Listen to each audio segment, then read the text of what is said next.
Hi everyone, I'm KatieWardsworth. Today we're going to be discussing my inquiry project on a track and field sustainability plan, mostly focusing on communication strategies and sharing within the track and field operations.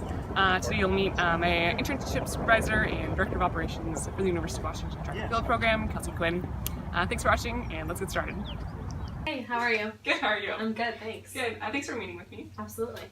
So today I just kind of wanted to discuss kind of what I've observed in my internship and some of the great things we've seen and then some things I think we can kind of improve upon. Yeah. So let's start with things we can improve upon.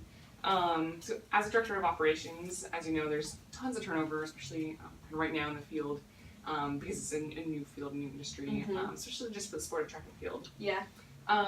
So we have so much information that we're using every day, especially as a Division I program. But we have all this information that it's kind of up in our heads, and it's something that needs to actually be kind of tangible and written down. And that's kind of, I think, where our biggest lack of information is. So basically, everything that we have, all this information it's not written down. It's everything is kind of in an X position. You're being the center. You have all these different points around you that have to use and rely on all this information, but it's going through one channel. Yeah.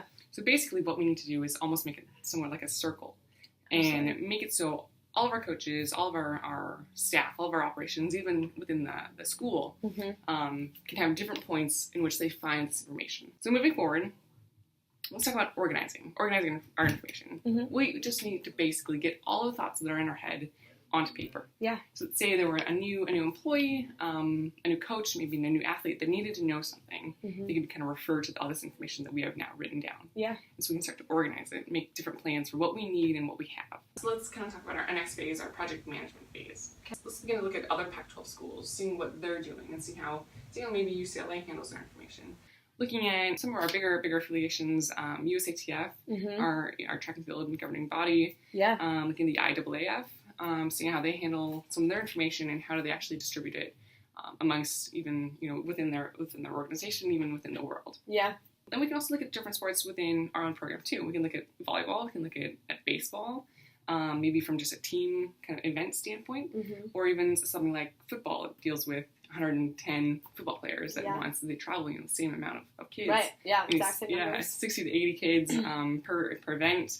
And then, how do you lodge them? How do you house them? And then distribute their per diem? How do we do all these things? For us, it's how do we get our javelins to Los Angeles? How do we get our pole vault poles on a plane through LAX to LA? Right. It's just and back. And back. Right. Yeah. Okay. So again, we'll look at our project management. What are other teams doing, and then what can we do that maybe can replicate other sports, but maybe it's more tailored to our events and our needs. Yeah.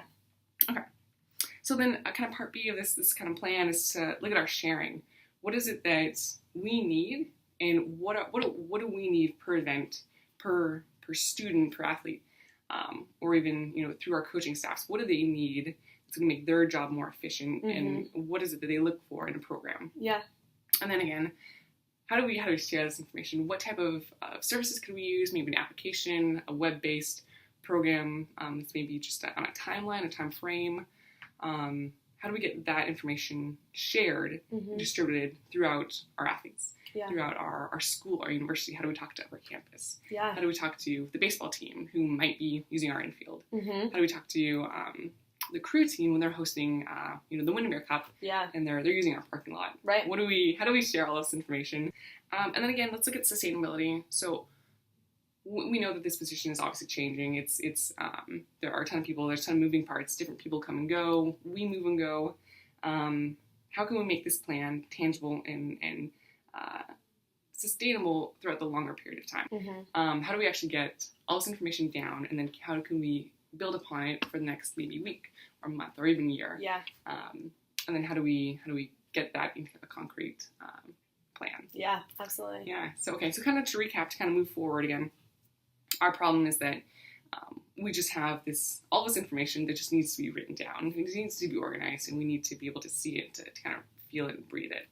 And then we need to kind of take that organization plan, kind of move it aside for a bit, but look at how are we effectively managing all of this. What are our best practices? What's our project management? What skills can we use to organize all this information? Yeah. How do we, as a department, come together and say, we need to to be more concise about what we're trying to achieve. Yeah. What are our goals? What are our deadlines? And here it is within our plan. Right. Absolutely. Yeah, and then we'll move towards our sharing. What is it that we are actually looking for within our event, within our athlete-to-coach kind of relationship, and then our coach-to-coach relationship, or even coach-to operations. Yeah. How do we talk about what we need and find out what we need and gather this information? Yeah. And then disperse it among everyone else. Yeah, absolutely. Yeah, and then again, we'll look into our sustainability plan. We'll start within these next couple of months, 6 months this summer to cross-country season, kind of training, and then let's look at kind of a longer plan and what can we build upon this. Yeah.